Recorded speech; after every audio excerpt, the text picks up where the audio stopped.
बस्तर के जंगलों में जब गर्मियां आती हैं तो इसी दौरान नक्सलियों की जो एक्टिविटीज़ है वो काफ़ी बढ़ जाया करती है, जिसे नक्सली टीसीओसी कहते हैं। और टीसीओसी पर हमने एक संक्षिप्त वीडियो बनाया है जिसे मैं आपको अपने दूसरे वीडियो में बताऊंगा। फिलहाल ये बता रहा हूं कि टीसीओसी के दौरान माओवादियों के द्वारा बस्तर के जंगलों में बड़ी घटनाओं को अंजाम देने की कोशिश शुरू कर दी जाती है, जिसको लेकर फोर्स भी काफ़ी चौकन्नी रहती है। और इसी दरमियान चलती हैं दोनों तरफ से गोलियां और बहता है खून। और बस्तर में 2 दिनों में 2 बड़ी घटनाएं हुई हैं। नमस्कार, मैं विकास तिवारी हूं और आप बस्तर टॉकीज़ देख रहे हैं।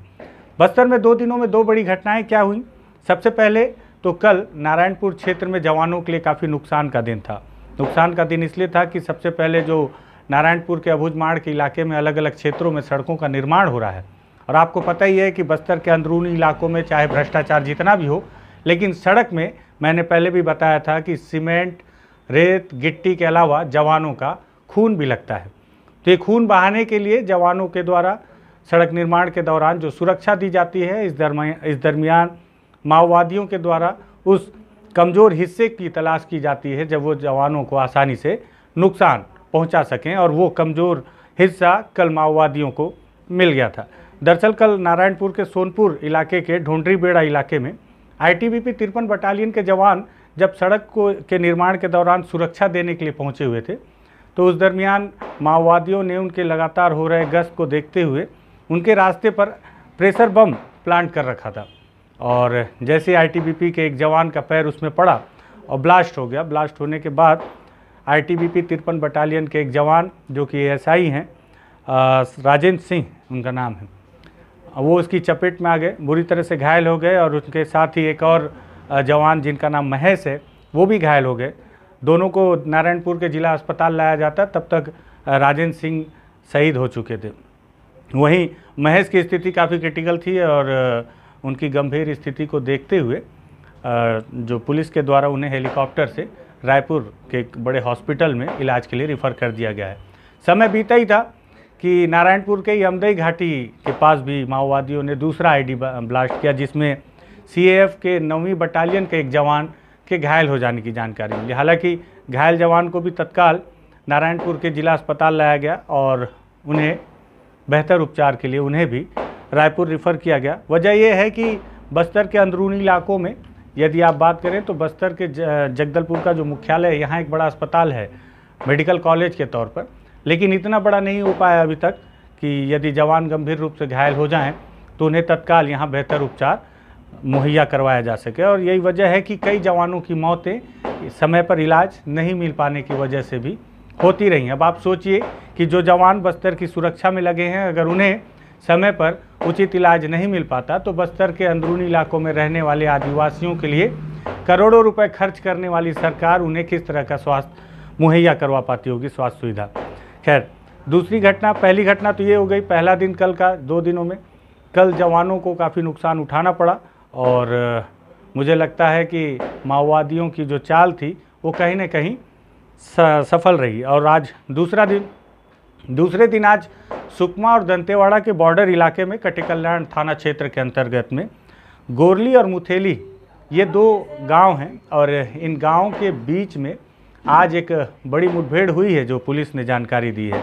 और पुलिस ने बताया कि यहाँ पे 2 महिला माओवादियों को उन्होंने मार गिराया है।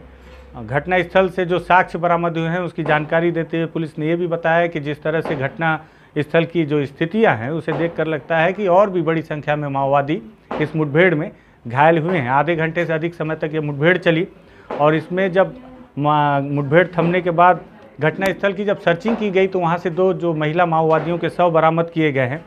उनकी पहचान मंजुला पुनेम के तौर पर की गई है, जो कि पेदारास LOS की कमांडर रही है। और दूसरी है गंगी मुचाकी, जिसके ऊपर 1 लाख रुपए का इनाम घोषित किया गया था। इन 2 महिला माओवादियों के शव बरामद किए गए। मौके से 2 12 बोर के भरमार राइफल, 2 12 बोर राइफल और 1 भरमार हथियार, साथ ही साथ विस्फोटक और दैनिक उपयोगी सामान और कुछ ज़रूरी दस्तावेज भी मिले। हालांकि ज़रूरी दस्तावेजों का जिक्र जरूर किया गया है लेकिन उन्हें दिखाया नहीं गया है। इसके पीछे सुरक्षागत कारण और उसकी स्टडी करने की बात पुलिस के आला अधिकारियों ने की है।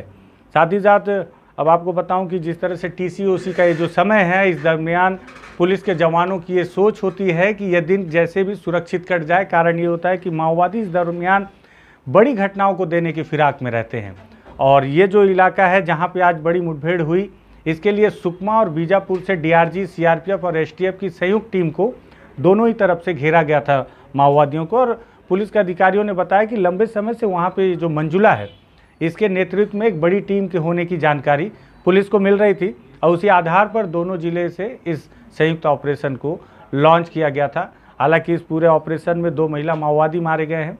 जवान पूरी तरह से सुरक्षित हैं और जवान सुरक्षित हैं तो इसे पुलिस जो है अपने विजय अभियान में एक और सितारा के तौर पर जोड़ रही है।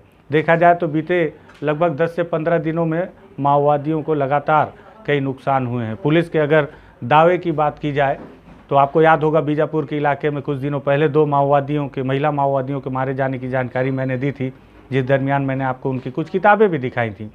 उसके बाद फिर एक मुठभेड़ हुई है। हालांकि उस मुठभेड़ पर कुछ आरोप भी लग रहे हैं। ग्रामीणों का कहना है कि घर से उठाकर पुलिस ने मारा है और पुलिस ने इसका खंडन भी किया है कि नक्सलियों के दबाव में ग्रामीणों के द्वारा इस तरह की झूठी जानकारियाँ फैलाई जा रही हैं।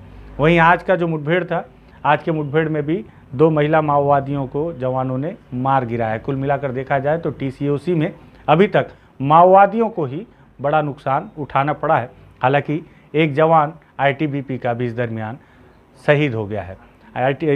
इस तरह से ये 2 बड़ी घटनाएं 2 दिनों में बीती और इन दोनों ही घटनाओं की जानकारी मुझे लगा कि आपको देनी चाहिए कि बस्तर में आखिर हो क्या रहा है। और टीसीओसी पे बहुत जल्द मैं आपको पूरी डिटेलिंग के साथ एक जानकारी दूंगा कि आखिर टीसीओसी क्या होता है, पीएलजीए क्या होता है माओवादियों का, और ऐसी छोटी छोटी और कई बारीक घटनाओं पे भी आपको मैं जानकारी उपलब्ध कराने की कोशिश करता रहूँगा। अगर आपको लगता है कि इन सब मुद्दों पे बातचीत होनी चाहिए, बस्तर की हर छोटी से बड़ी तमाम जानकारियाँ मिलनी चाहिए, तो आप बस्तर टॉकीज़ को सब्सक्राइब कर सकते हैं। और हाँ, हमारे फेसबुक पेज पर ज़रूर जाएँ। फेसबुक पेज भी बस्तर टॉकीज़ के नाम से है, जहाँ पर अगर आप जाएंगे तो आपकी छोटी छोटी जानकारियाँ तत्कालिक तौर पर उपलब्ध कराई जाती हैं। धन्यवाद।